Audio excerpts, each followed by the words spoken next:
Welcome to 30 minutes. 2016 November 8న అమెరికాలో తుఫాన్ మొదలైంది. 2017 జనవరి 20న అతి తీవ్ర రూపం దాల్చింది. దాని దెబ్బకు హైదరాబాద్లోని అమీర్పేట గరీబ్పేటగా మారిపోయింది. పైకి చూస్తే ఆకాశం, కిందకు చూస్తే నేల కనిపిస్తున్నాయి. ఈ స్టేట్మెంట్స్ కన్ఫ్యూజింగ్ గా క్లారిటీ మిస్ అయినట్టుగా అనిపిస్తోందా? కానీ ఇదే నిజం. అమెరికాకు అమీర్పేటకు దూరం ఎక్కువే కావచ్చు, కానీ అనుబంధం మాత్రం చాలా దగ్గర. మరి ఆ దగ్గర ఎలా దూరం అయింది? ఆ దూరం అమీర్పేట్ పై ఎలాంటి ప్రభావాన్ని చూపిస్తోంది? ఇదే ఇవాల్టి 30 మినిట్స్.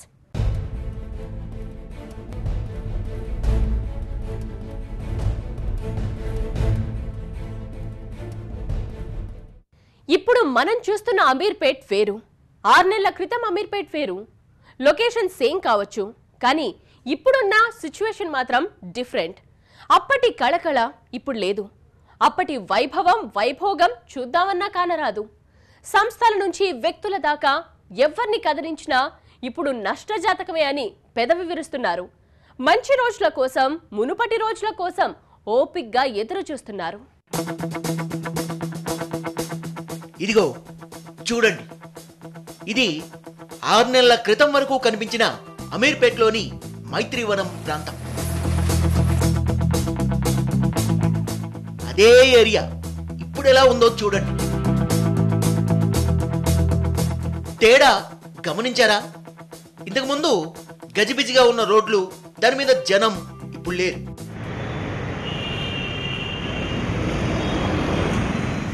ఇంతకుముందు రోడ్డు మీద నిలబడున్న వ్యక్తి కిందకు చూస్తే చిందరవందరగా పారేసిన పాంప్లెట్లు నేలంతా పరుచుకొని ఉండేవి, కింద భూమి లేదేమో అన్నట్లుగా. కానీ ఇప్పుడు నిగనిగలాడుతోన్న తారు రోడ్డు కనిపిస్తుంది. ఇంతకుముందు తల పైకెత్తి చూస్తే అసలు ఆకాశం కనిపించేదే కాదు, ఈ చివర నుంచి ఆ చివర దాకా బ్యానర్లే ఉండేవి. రాత్రైనా సరే ఆకాశంలో నక్షత్రాల బదులు బ్యానర్ల మీద రాసిన సి, C++, జావా ఇలా ఏవేవో ఉండేవి. మరిప్పుడు బ్యానర్లు మాయమయ్యాయి. ఎటు చూసినా, ఎటువైపు నుంచి చూసినా ఆకాశమే పరుచుకొని కనిపిస్తోంది. ఉదయం 5:30 నుంచి మొదలు పెడితే రాత్రి 10:30, 11 వరకు రోడ్ల మీద టీనేజర్స్, యంగ్ తరంగులు కిటకిటలాడుతుండేవాళ్ళు. అమ్మాయిలు, అబ్బాయిలు రంగురంగుల డ్రెస్సుల్లో సీతాకోక చిలుకల్లా కళకళలాడిపోయేవాళ్ళు. ఇప్పుడు ఆ రంగులు లేవు, కళకళలు లేవు. అసలు ఇన్ని కంపారిజన్స్ అనవసరం. అప్పటి అమీర్పేట్ ముందు ఇప్పటి అమీర్పేట్ నథింగ్ అని చెప్పడానికి ఒకే ఒక్క ఎగ్జాంపుల్ ఇక్కడి ట్రాఫిక్.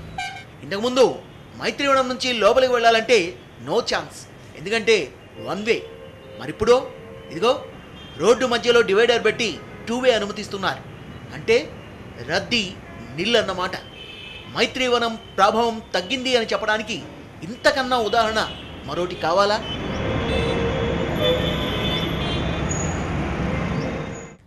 అసలు అమీర్పేట్, మైత్రివనం ఏరియాలకు ఏమైంది? 6 నెలలంటే అదేమీ పెద్ద శతాబ్ద కాలం కాదు. కానీ మరి ఈ సడన్ చేంజ్ ఎందుకు? ఇలా ప్రశ్నించుకుంటూ పోతే అమెరికానే ఆన్సర్ అవుతుంది. అన్వేషించుకుంటూ పోతే అధ్యక్షుడే కారణమవుతాడు. ఎస్, టోర్నడో లాంటి ట్రంప్ యుఎస్ ప్రెసిడెంట్ అయ్యాక దాని ఎఫెక్ట్ అమీర్పేట్ పై డైరెక్ట్ గానే పడింది. Hyderabad to America via Ameerpet. ఈ క్రియేటివిటీ ఇంతకు ముందు విన్నారా? పోనీ యునైటెడ్ స్టేట్స్ ఆఫ్ అమీర్పేట్, ఈ పదబంధం మీ చెవినెప్పుడైనా పడిందా? అమెరికా వెళ్లాలని కలలుగానే తెలుగు విద్యార్థుల్లోని ప్రతి విద్యార్థికి ఇవి సుపరిచితమైన అక్షరాలు. ఎందుకంటే అగ్రరాజ్యంలో కాలు పెట్టాలంటే షార్ట్ కట్ అమీర్పేట్. బయట కాలేజీలో ఏం నేర్చుకున్నాం అన్నది కాదు, మైత్రివనంలోని ఏ ఇన్స్టిట్యూట్లో చేరాడు, ఏం నేర్చుకున్నాడు అన్నదే ముఖ్యంగా కనిపించేది. ఒక్కసారి అక్కడ కోర్స్ పూర్తయితే ఆ తర్వాతి స్టెప్ ఫ్లైట్ ఎక్కడమే. కొన్ని వందల్లో ఇన్స్టిట్యూట్లు, వాటి మధ్య పోటాపోటీ వాతావరణంతో ఎక్కడ చూసినా పబ్లిసిటీ కోసం పాంప్లెట్లు, బ్యానర్లు, హోర్డింగ్లు కనిపించేవి. వాటికి తగ్గట్లే విద్యార్థులు కూడా వందల సంఖ్యలో బ్యాచ్లుగా వెళ్లేవాళ్ళు. కానీ ఇదంతా గతం. అసలు అమీర్పేటలో అప్పుడు రోడ్డు మీద నడవాలంటే కష్టం, అంటే ఎట్లా ఉండేది, అందరూ ఇది ఉండేది. ఆ స్టూడెంట్స్ ఫ్లోకి ఏదో మనం తిరునాళ్ళ జాతర పోయినప్పుడు ఎప్పుడు ఈ రోడ్లో తిరుగుతుండే తప్పకి ఈ రోడ్డు కూడా వన్ వే చేసేసారు. కష్టం ఉందండి, స్టూడెంట్స్ నడవడానికే సరిపోతుంది రోడ్డు, అంత అట్లా ఉండేదన్నమాట. పాంప్లెట్స్, పైన తలెత్తుతో బ్యానర్స్, ఫ్లెక్స్లు, పోస్టర్స్ అంతా అట్లా ఉండేది. అప్పుడు 115 మెంబర్స్ బ్యాచ్ కొంటే ఇప్పుడు 30-40 మంది బ్యాచ్ కొంటున్నారు. అమీర్పేట్ వైభవం గత ప్రభావంగా మిగిలిపోవడానికి కారణం ఒకే ఒక్కటి, ట్రంప్. చెప్పా పెట్టకుండా వచ్చే తుఫాన్లా, అడ్డొస్తే కబళించే టోర్నడోలా అమెరికాకు అధ్యక్షుడయ్యాడు. ప్రచారంలోనే అమెరికా ఫస్ట్ అంటూ లోకల్ నినాదాన్ని పట్టుకున్న ట్రంప్ 2016 నవంబర్ 8న అధ్యక్షుడిగా ఎన్నికయ్యాడు. 2017 జనవరి 20న అధ్యక్షుడిగా ప్రమాణ స్వీకారం చేశాడు. అది మొదలు విచ్చలవిడి నిర్ణయాలతో, విశృంఖల ఆదేశాలతో విదేశీ ఉద్యోగులు, విద్యార్థులు, వలసల్ని టార్గెట్ చేసేశాడు. ఏవేవో యూనివర్సిటీల్లో చదువుల కోసం అప్లై చేసుకున్న వాళ్ళు, ఇక్కడ చదువుకొని అక్కడ ఉద్యోగాల కోసం వెళ్లే వాళ్ళను ఇమిగ్రేషన్ పేరుతో యక్ష ప్రశ్నలు వేస్తున్నాడు. ఏ మాత్రం తడబడ్డా నాన్ ఎలిజిబుల్ గా భావించి రిజెక్టెడ్ అంటూ ముద్ర వేస్తున్నాడు. అమెరికా వెళ్లి ఏదో యూనివర్సిటీలో చదువుకొని వీలుంటే సెటిల్ కావాలనుకునే ఆశలపై ట్రంప్ నీళ్లు చల్లేశాడు. ఇక్కడ కోర్సులు నేర్చుకొని ఏదో అవకాశాన్ని పట్టుకొని అక్కడ ఉద్యోగం చేయాలన్న డాలర్ డ్రీమ్స్ ను చిదిమేశాడు. ట్రంప్ సృష్టించిన ఇమిగ్రేషన్ విధానం, వీసాలపై కఠిన నిబంధనలతో ఇప్పుడు అమెరికా అంటేనే వణికిపోతున్నారు తెలుగు విద్యార్థులు. అందుకే అమీర్పేట్కు గిరాకీ తగ్గింది. ఏ ఇన్స్టిట్యూట్ చూసినా ఇప్పుడు వందల్లో విద్యార్థులు పదులకు పడిపోయారు.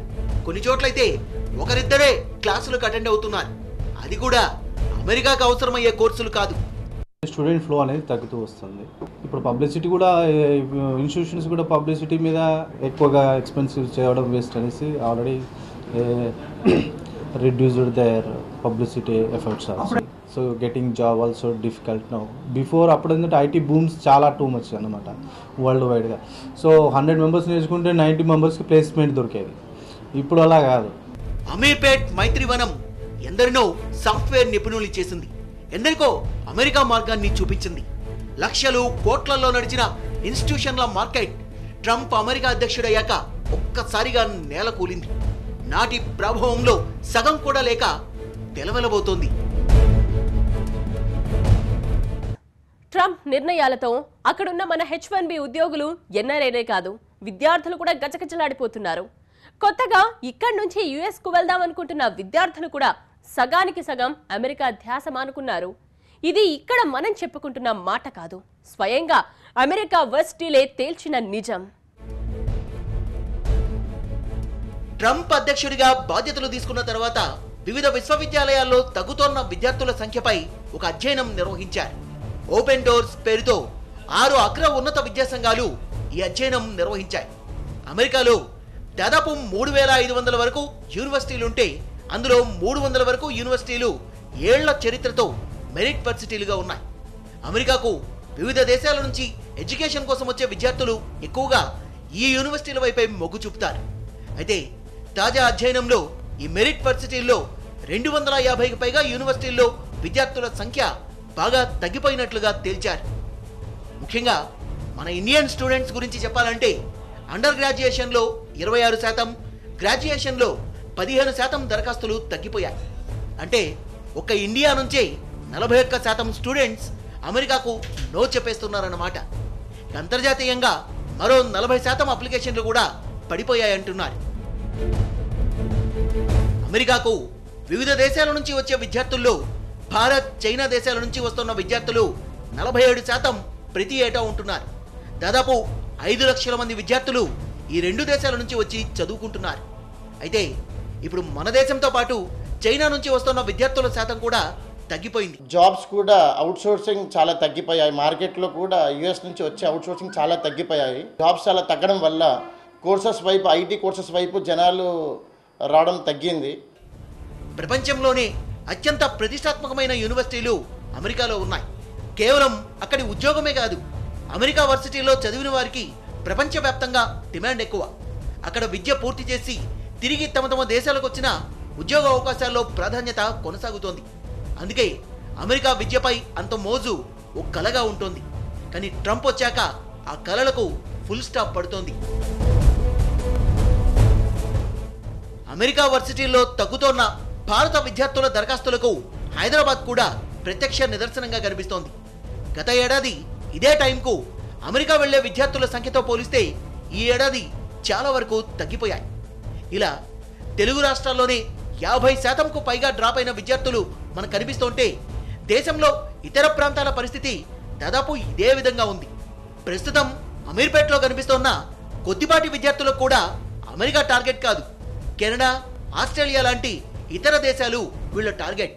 US is the biggest market for all these what do you say, the courses or settlement or IT field kaniyandi anni. US is the biggest market, but because of this scare that people have ki Trump government ostundi, em jarugutundi, Trump government ochindi, em jarugubotundi, or elanti bills pass avutayi, all these bills em avutayi ane bayam valna chaala mandi students Canada కానీ Australia కానీ shift అవ్వడం అనేది జరుగుతుంది. ఇతని పేరు ప్రవీణ్. అమెరికాలో చదువుకోవడం ఇతని డ్రీమ్. కానీ ఇటీవల జరుగుతున్న పరిణామాల్ని బాగా గమనిస్తున్నాడు. అక్కడ చదువుతున్న వాళ్ళు భరోసా ఇస్తున్నారు. వీటన్నింటినీ బేరీజు వేసుకొని అమెరికా వెళ్ళాలని నిర్ణయించుకున్నాడు. కానీ ఇతని తల్లిదండ్రులు అక్కడ డే టు డే జరుగుతున్న పరిస్థితుల్ని చూసి ఆందోళన వ్యక్తం చేస్తున్నారు. ఇప్పుడు యాక్చువల్గా ఏంటంటే ట్రంప్ ఎఫెక్ట్ అని చెప్పేసి అంటే స్టూడెంట్స్కి నాకు తెలిసి ఏం చేంజెస్ అయితే లేవు, భయపడుతున్నారు అనమాట. ఐ మీన్ పేరెంట్స్ కూడా ఏంటి అక్కడ ఎలా ఉంది అంటే ఎలా అంటే మనకి ఏమైనా జరుగుతుందని పేరెంట్స్ భయపడుతూ ఉంటారు కదా. సో మెయిన్గా ఏంటంటే అక్కడ కరెక్ట్గా లేదు, సో సెక్యూరిటీగా లేదు అని చెప్పి ఫీల్ అవుతున్నారు. నేను నాకైతే సో డిపెండ్స్ ఆన్ కొంచెం ఉంది, బట్ స్టూడెంట్స్కి అంత ఎఫెక్ట్ ఉండదని నేను అనుకుంటున్నాను. ఇక అమెరికా వెళ్ళాలని ఎన్నో కలలు కన్నా రెహమాన్ చెప్తోంది కూడా అదే. అగ్రరాజ్యం వెళ్ళాలనే ఆశున్నా అక్కడ జరుగుతోన్న వరుస సంఘటనలు, భయాందోళనలు అతన్ని వెనక్కి లాగుతున్నాయి. తన ఆశల్ని మరో దేశం వైపు మళ్లిస్తున్నాయి. अब तो IELTS सीखने के बाद जो है ना IMS के लिए अमेरिका जाने के लिए प्लान कर रहे थे, मगर आफ्टर ट्रम्प के जो एक्शंस लिए थे उसकी वजह से कैंसिल कर दिया. क्यों तो मेरे जो क्लासमेट्स थे इंजीनियरिंग के आफ्टर कंप्लीटिंग इन बीटेक बैचमेट्स, हर कोई जो है ना या जब भी ये ट्रम्प का जो एक्शन आया उसके वजह से हर कोई कैंसिल कर दे के कनाडा एंड ऑस्ट्रेलिया के लिए प्रिफर कर रहे हैं. ఇలాంటి పరిస్థితే చాలా మందిలో ఉంది. అయితే ఎక్కువ శాతం మంది విద్యార్థులు అక్కడకు వెళ్ళకపోవడమే మేలని భావిస్తున్నారు. ఇన్ని ఆందోళనల మధ్య తల్లిదండ్రులు తమ సహజమైన భయాన్ని వ్యక్తం చేస్తుంటే అక్కడకు వెళ్లాలనే బలమైన కోరికతో ఉన్న విద్యార్థులు రకరకాల బేరీజులు వేసుకుంటున్నా పెరుగ్గానే ఉంటున్నారు. ఈ పరిస్థితుల్లో చాలా మంది విద్యార్థులు తమ అమెరికా చదువుకు ఆల్టర్నేట్ ఆలోచనలు చేస్తున్నారు. అమెరికాకు తగ్గిపోతున్న విద్యార్థులు అప్లికేషన్ల కారణంగానే అమీర్పేట్ గరీబ్పేట్గా మారిపోతోంది. విద్యార్థుల సంఖ్య తగ్గిపోవడం ట్రంప్ ప్రత్యక్షంగా చూపించిన ఎఫెక్ట్. కానీ అదే విద్యార్థుల తగ్గుదలతో వారినే నమ్ముకున్న ఇతర రంగాలు కూడా ఇప్పుడు బేలచూపులు చూస్తున్నాయంటే అది అధ్యక్షుల వారు చూపిన పరోక్ష ప్రభావమే. వందలాది ఇన్స్టిట్యూట్లతో వేలాది మంది విద్యార్థులతో కలకలాడిన అమీర్పేట్ ఇప్పుడు పూర్తి భిన్నంగా కనిపిస్తోందంటే కారణం ట్రంపే. ఆయన మోపుతోన్న ఉక్కు పదంతోనే సక్రమంగా అమెరికా వెళ్లాలనుకునే వాళ్ళు కూడా మానుకుంటున్నారు. ప్రత్యామ్నాయాలు చూసుకుంటున్నారు కాబట్టి అమీర్పేట్ వచ్చే అవకాశం కూడా వాళ్లకు లేకుండా పోతోంది. ట్రంప్ చూపిస్తోన్న ఈ ప్రత్యక్ష ప్రభావం ఒక ఎత్తైతే పరోక్షంగా పడుతోన్న ప్రభావం పైన మనం మాట్లాడుకోవాలి. అమీర్పేట్కు స్టూడెంట్స్ వస్తే ఇన్స్టిట్యూట్స్ కలకలాడతాయి. దాని ఆధారంగా మెటీరియల్ విక్రయించే షాపులు, జిరాక్స్ సెంటర్లు ఒకటేంటి స్టేషనరీ సంబంధిత వ్యాపారాలన్నీ 3 పువ్వులు 6 కాయలుగా బతుకుతాయి. కానీ ఇప్పుడు ఆ కళే లేదు. ఇక స్టూడెంట్స్ అంటే బ్యాచిలర్ జీవితాలు. అమీర్పేట్లో పెరుగుతోన్న కోచింగ్ సెంటర్స్ను చూసి అక్కడికి వచ్చే విద్యార్థుల కోసం హాస్టళ్లు కూడా ఇబ్బడి ముబ్బడిగా పెరిగిపోయాయి. ఇప్పుడు విద్యార్థులు ఒక్కసారిగా తగ్గడంతో వాళ్ళ ఆదాయానికి గండిపడింది. సగం పడకలు ఖాళీగా ఉండడంతో నడపలేక, క్లోజ్ చేయలేక ఏం చేయాలో తెలియని అయోమయం నెలకొంది. బేసిక్గా హాస్టల్ అనేది హైదరాబాద్లో ఒక మంచి బిజినెస్, స్టూడెంట్స్ అనేది ఫ్లోటింగ్ బాగుంటుంది కాబట్టి అన్ని హాస్టల్స్ ఇంతకుముందు బాగానే ఉండేవి. బట్ ప్రెజెంట్ ఉన్న సిచ్యువేషన్లో ఏంటంటే ఫస్ట్ ఆఫ్ ఆల్ కొన్ని రీజన్స్ వల్ల బిజినెస్ మీద అనేది దెబ్బ పడడం జరిగింది చాలా వరకు. ఎందుకంటే ఇప్పుడు మనం చూసుకున్నట్లయితే బిజినెస్ ఫ్లోటింగ్ కొంచెం తగ్గింది కంపేరింగ్ టు బ్యాక్ ఇయర్స్. ఒక 4-5 సంవత్సరాలు 10 సంవత్సరాల క్రితం వెళ్ళినట్లయితే ఇంతకుముందు సింగిల్ రూమ్ ఉందంటూ ఉదయం టూలెట్ బోర్డు పెడితే సాయంత్రానికల్లా ఫుల్ అయిపోయేది. ఇప్పుడు టూలెట్ బోర్డు పెట్టి 2 months దాటినా వచ్చి అడిగే వాళ్ళే లేరు. అప్పుడు టూలెట్ బోర్డు అసలు పెట్టే అవకాశం ఉండేది కాదు. పెట్టంగానే ఇమీడియట్గా వెళ్ళిపోయేవి. బిజినెస్లు బాగుండేవి, ఇన్స్టిట్యూట్లు బాగా నడిచేవి, స్టూడెంట్స్ ఫుల్ ఉండేది, కలకలాడుతూ ఉండేది. అసలు రోడ్డు దాడాలంటే కూడా చాలా ఇబ్బందిగా ఉండేది. ఇప్పుడు కంప్లీట్ దానికి వ్యతిరేకం అయిపోయింది పొజిషన్. అమీర్పేట్, మైత్రివనం, ఎస్ఆర్ నగర్ పరిసరాల్లో మెస్సులు ఎక్కువగా ఉంటాయి. ఇవన్నీ కూడా ఒకప్పుడు స్టూడెంట్స్ రద్దీని దృష్టిలో పెట్టుకొని పుట్టుకొచ్చినవి. ఇప్పుడు విద్యార్థుల రాక తగ్గడంతో అంతంత మాత్రం భోజనాలే వడ్డిస్తున్నారు. అప్పుడు పబ్లిక్ కానీ ఇది కానీ ఫుల్గా ఉండేది. ఈరోజు హోటల్ బిజినెస్ కానీ పబ్లిక్ ఫ్లోటింగ్ కానీ అంతా తగ్గిందండి. పాత రోజులకి ఇప్పటికి చాలా తేడా ఉంది. మైత్రివనం టు అమెరికా అనేవాళ్ళు, ఈరోజు అది తగ్గిపోయిందండి. పాత రోజుల్లో ఉన్నంత బిజినెస్లు కానీ అన్ని హోటల్ ఇండస్ట్రీ కానీ అన్నీ తగ్గిపోయింది. ఒకప్పుడు అమీర్పేట్లో రోడ్ మీద విక్రయించే ఎలక్ట్రానిక్ వస్తువుల నుంచి బట్టల షాపుల దాకా విద్యార్థులు చేసే షాపింగ్తో కలకల్లాడేవి. ఇప్పుడు ఆ షాపింగు లేదు, విద్యార్థుల కలకల లేదు. పైగా పార్ట్ టైంగా ఇంతకుముందు ఆయా షాపుల్లో ఉద్యోగాలు చేసే వాళ్ళు కూడా కరువైపోయారు. టోటల్గా ట్రంప్ చూపించిన ఎఫెక్ట్ అమెరికాలోనే కాదు, అమీర్పేట్ పైన తీవ్రంగా కనిపిస్తోంది. అక్కడ తుఫాన్లా దూసుకొస్తున్న అధ్యక్షుడి నిర్ణయాలకు ఇక్కడ ఇన్స్టిట్యూట్లు, వాణిజ్య సంస్థలు కొట్టుకుపోతున్నాయి. అమెరికా చదువుల కోసం ఎగిరిపోతే ఎంత బాగుంటుందనుకునే విద్యార్థులు ఇప్పుడు రెక్కల కట్టేసిన పక్షుల్లా ఆందోళనకు గురవుతున్నారు. ట్రంప్ విసిరిన జాత్యహంకార వలలో ఎక్కడ చిక్కుకుంటామనే ఆందోళన వారందరిలో వ్యక్తమవుతోంది. అయితే తగ్గిపోతున్న విద్యార్థుల సంఖ్య 100 ఏళ్ల చరిత్ర కలిగిన అమెరికా యూనివర్సిటీలకు ఒక మచ్చగానే కనిపిస్తోంది. కెమెరా పర్సన్ ఎల్ఎం శ్రీనివాస్తో గణేష్, టీవీ9 హైదరాబాద్. ట్రంప్ అధికారంలోకి వచ్చిన దగ్గర నుంచి ఇవే కష్టాలు. ఆయన టర్మ్ ఇంకా 3.5 పైమాటే. మరి ఈలోపు అధ్యక్షుడు మనసు మార్చుకుంటాడా, పదే మారిపోతాడా?